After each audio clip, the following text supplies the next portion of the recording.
This is a brief introduction tutorial on visual decoding. Visual decoding is often referred to as visual recognition or visual inference. First part, definitions and neural and behavioral observations. Visual decoding is the third of the three stages of vision: encoding, selection, and decoding. So it is after visual inputs are sampled, represented in neural responses, and after a fraction of these inputs is attentionally selected for further processing.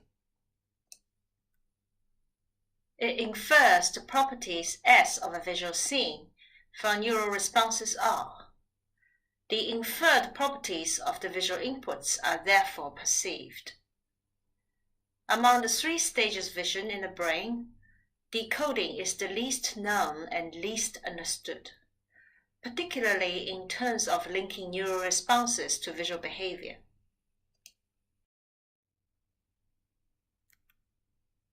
The properties S may be a face identity, the color of a surface, the orientation or the motion direction of an object, etc. Due to attentional selection, not every property of the visual scene is decoded. For example, you may recognize the foreground object, but not the background objects. You may recognize a face identity, but not the facial emotion. Or you may recognize the motion of a tiger, but not which specific tiger it is. In this framework of vision as three stages, the neural activities R should be those representing visual inputs that are already selected by attention. Exactly what R is, we know very little, except to assume that they are in the neural activities in monkeys' visual cortices.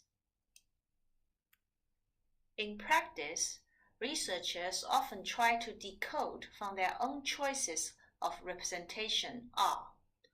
For example, R can be retinal or V1 responses to visual inputs, often because they are better known than other brain responses. Or R can be extra stride responses to visual inputs. Or they can be pixel values in visual images. Often this is used in computer vision practices, for example. And R can also be functional imaging data and EEG measurements. Sometimes they are used for brain-computer interface. These decoding practices at least serve the purpose of seeing what information is available in these representations R. This is regardless of whether the brain actually decodes from these R.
Let's say that if the motion direction is up, this is the probability distribution of the response R.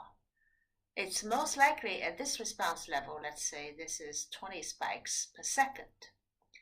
But it could take any of these response levels, for example, 10 spikes per second or 25 spikes per second, within this probability distribution envelope. Let's say that this neuron is tuned to direction of motion, so it prefers the upward motion such that if the motion direction is down, its response level has this distribution instead. It has a lower average, let's say 12 spikes per second. Suppose that in one trial, the response of this neuron is actually 14 spikes per second. Now, the visual decoding is to do the following. Given this 14 spikes per second, infer or estimate what motion direction S is. Is it up or down? You may say that since this value, 14 spikes per second, is closer to 12 spikes per second rather than 20 spikes per second, the motion direction is perhaps downward. Is this a good estimate? How about inferring from responses from more than one empty neurons? For example, inferring from two response values, R1 and R2, from two empty neurons. And does such decoding match monkey's behavior? Can monkey do better or worse than this? Before we examine specific decoding algorithms, let's look at some observations on the properties of visual decoding in monkeys and humans. First, there's a separation between visual selection and visual decoding, or a separation between where and what vision. So, for example, in this study, let an observer fixate his gaze on a cross in this pattern. And this pattern is shown for a very brief duration t. And the observer has to answer one of these following two questions. The first question is, how many bars are cardinal? Cardinal bars are horizontal or vertical bars. In this image, the number of such bars is 3. The second question is, are the cardinal bars uniformly oriented? That means, are they all horizontal or all vertical? In this case, the answer is no. These two questions have different demands on the brain. There is a minimum duration, t, needed to show this image in order to let observers see clearly enough to answer the questions. This minimum t is independent of the number n of the cardinal bars for the first question, but it increases with this number n for the second question. So in the first question, one only needs to notice the cardinal bars as salient. It is a where task. It does not require one to identify what the cardinal bars are. The second question is for a what task, to identify what the bars are, vertical or horizontal.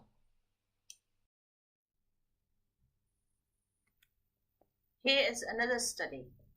With either of these images, one has to answer if there's an odd bar in the image. The answer is yes for the left image and no for the right image. This task is easy. It is a where task, to notice something without identifying what it is. And it is doable even under a V2 lesion.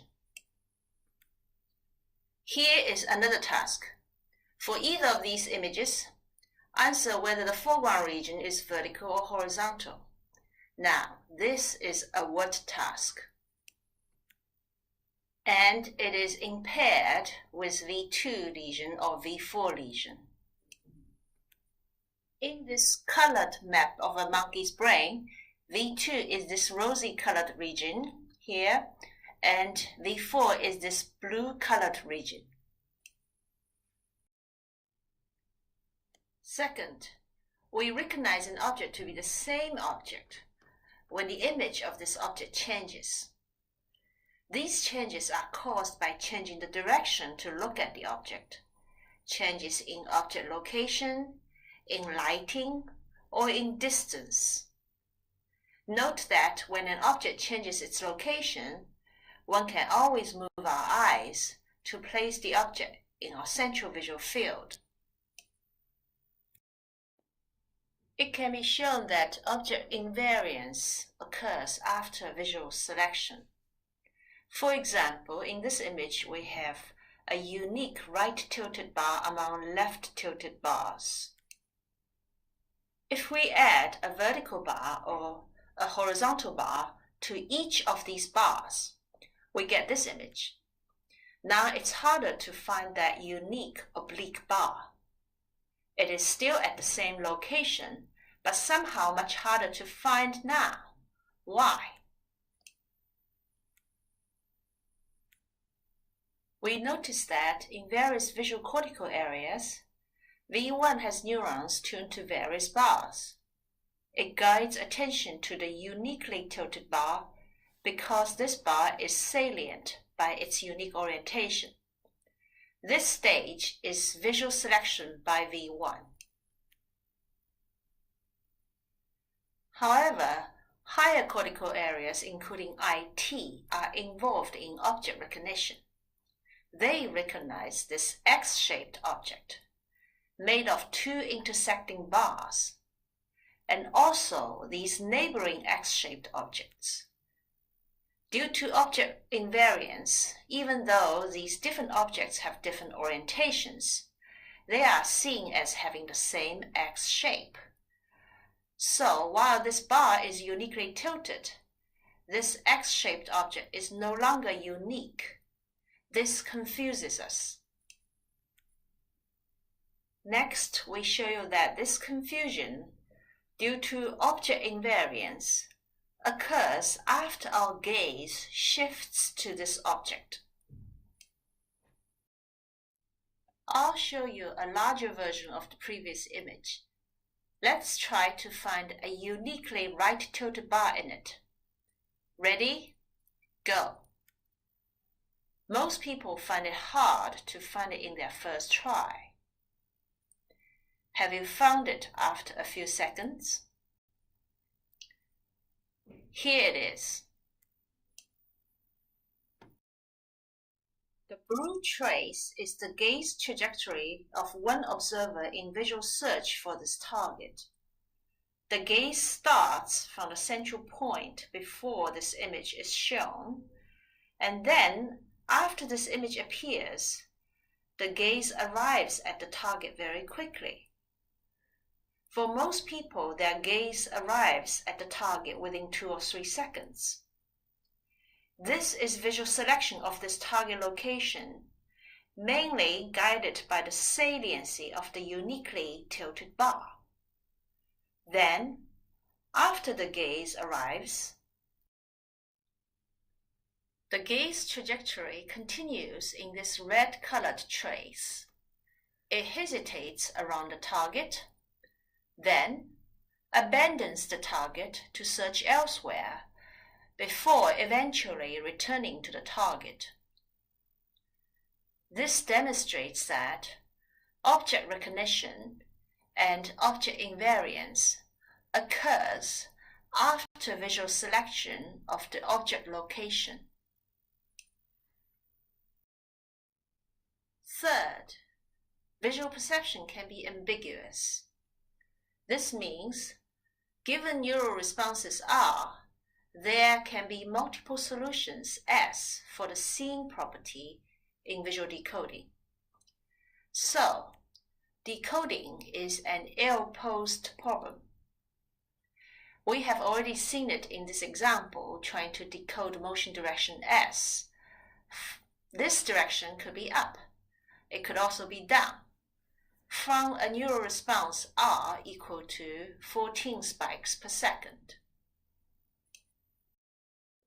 Let's see a few real examples. In this image, we might perceive a white vase in a black background, or 2 black faces facing each other. They are the 2 decoding solutions. One is for the white vase, and the other is for the 2 black faces. In this image, you may see a cube. Do you see this face in front or that face? Again, 2 different decoding solutions.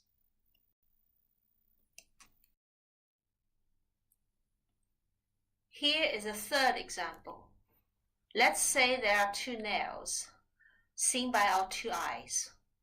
They form this image on the left eye's retina, and this image on the right eye's retina. Now to decode. If the first dot in the left image is identified with the second dot in the right image as arising from the same physical object, then tracing back the light rays, this dot closer in 3D space is decoded. And then the second dot in the left image has to be identified with this first one in the right image. So this dot further in the 3D space is decoded. Alternatively, you could identify the first dot on the left retina with the first dot on the right. Tracing back to 3D space, this will be the decoded dot. And then you have to identify the second dot on the left with the second dot on the right, giving you this dot in 3D space. So these two dots in 3D space comprise an alternative decoded solution. Which decoded solution is more likely perceived? Would you see two nails, one in front of the other? Or two nails side by side? It turns out that we are more likely to see the two nails side by side, because in the world, things are more likely to have the same depth or distance from our eyes when they are near each other in visual input image. So, even though the two nails are physically presented one in front of another in 3D space, they could make you perceive instead as two nails side by side. This means we might see an illusion. This is called the nail illusion in vision research community.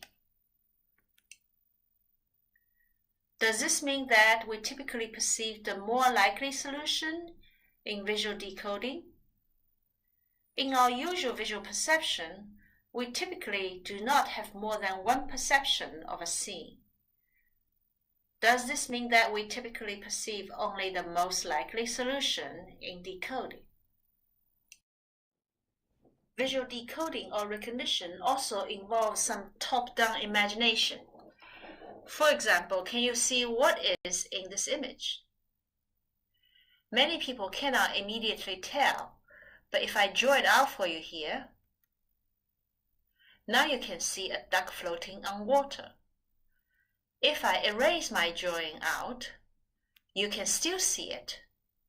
You now have the knowledge of this duck, and this knowledge helps you imagine the duck and fill in the missing details. In the lower right image, you can immediately see two triangles and three discs, even though some contour lines of the black triangle are missing. More contour lines of the white triangle are missing. Each disc is missing a segment, but you can fill in the details and see each object. In fact, most people see the white triangle in front, as if it is whiter than the background. As mentioned, we know the least about decoding, and therefore we have a limited knowledge of the neural basis of visual decoding. From the effects of V2 and V4 lesions on visual tasks mentioned earlier, it looks like V2 and V4 are involved in visual decoding. Here are some neural data showing that V2 neural responses are associated with our perception or outcomes from visual decoding.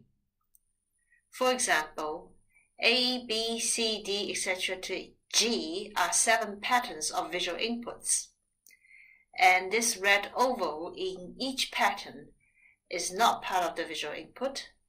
It marks the location of the resistive field of a V2 neuron. This neuron responds to a vertical luminance edge or bar in visual inputs in A and in D. But But in the other 5 patterns, B, C, E, F, G, the receptive field contains no vertical luminous edge or bar from visual inputs. However, the neuron still responds in B, in E, and in F, but not in C or in G. This is because visual decoding lets us see a rectangle here in B. Its edge passes through the receptive field. And a vertical texture border here in E, and a white bar extending here in F, but no borders or edges are perceived in the receptive field in C or in G. Therefore, this V2 neuron's response corresponds to our perception, which is the outcome of visual decoding. This is regardless of whether the perception arises from explicit visual input or not.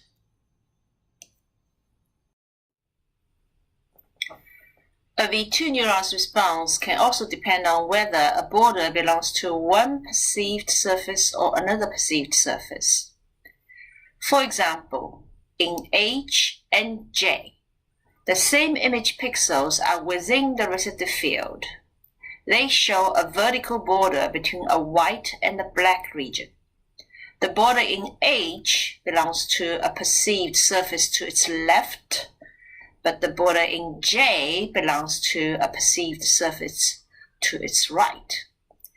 This V2 neuron may respond more in H than in J. We say that such a neuron signals border ownership, or signals which surface owns a border. Given this neural property, when this neuron is exposed to inputs in I and K, it will respond more to I because the receptive field contains a border that belongs to a white surface to its left. In K, the border belongs to a black surface to its right. Many V4 neurons are also tuned to border ownership. Compared to V1 and V2 neurons, V4 neurons are also more likely to have their responses correspond to visual perception rather than retinal input. For example, during ambiguous perception, such as those in binocular rivalry, responses from these neurons will change as the perception changes, even though the retinal input does not change. Beyond V1, in V2, V4, and IT, many neurons are tuned to image shapes resembling object components. They might be involved in object recognition if their responses are linked with perceptual behavior. Some cortical patches in the temporal cortex consist almost entirely of neurons selected for faces.